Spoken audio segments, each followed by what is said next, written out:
another time in was north, I think just out of Bastogne a little ways after we got to Bastogne. And now, had we broke out of that by that point, or were you still somewhat surrounded, or what was the condition of back? We had kind of driven them back Okay. that way. Okay. And kind of got out of it, but they were still firing on us and so forth.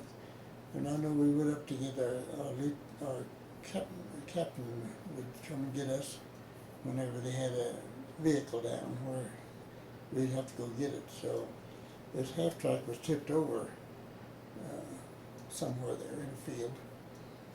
And I guess they'd been there all night, I think.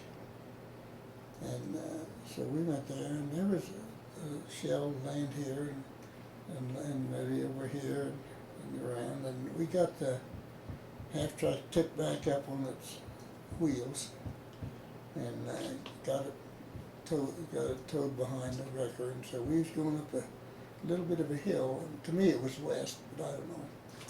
Anyway, it was just a little ways, and we met our ration mans, and we heard a bomb hit behind us. And he said, "Boy, Todd," he says, "you just get out of there in time." The bomb hit right where you was. Wow. So then guys, it would have probably got us all in that. There's probably 8 or 10 in a squad in that half-track that had been there. And they'd been lobbing them shells, you know. They could see your boom.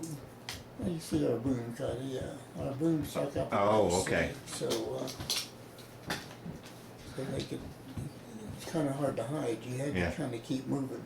Wow. And, could you describe to those that watch this and myself that have never been in battle, have no clue what it's like? I mean, what are you thinking? You've got these shells falling all around you. How what's going through your mind? How do you function in a situation like that? I don't know. You're just doing something. You're not. Maybe you hide. One time we was up there, and I don't know what we was doing, but they had what the Germans call, we call them screaming mimes. I don't know what. There was a shell that come over, and it just screamed all the way down. You could hear it coming, you know. So that scared us pretty good. I know we got out for a while and kind of hit in the woods for a little bit, and then went on. But that was the only time I was ever in those screaming mimes. But you heard the guys talking about them quite a little. Most of it. Well, one of the last questions I like to ask in these interviews is, how do you think that experience affected your life, changed your thoughts, or did it? Or was it just simply a chapter of your life you went through? How do you think you would answer that? You know, I don't know. I suppose it changed me. Ian says it changed me a lot. Did you see a different man come home? I did. Yeah. He was so jolly when he left, when he was inducted. He was so jolly and kidding, and could see the funny side of just about everything. And when he come home, he was so serious, and he thought, well, when he left, he had a wife and a tiny baby that he wasn't used to. Yeah. When he came home, he had a wife and 2 children. And he just thought that we were going to starve to death, and that, that he was so worried about us. And one night, well, he just couldn't sleep. I remember one time I was trying to learn to whistle because he was a beautiful whistler. And I was trying to learn to whistle on this farm, and he was out milking the cow. And so I was going out, and I went, I can't do it now, but how do you whistle and go high, clear down? Yeah, you know. Oh, geez.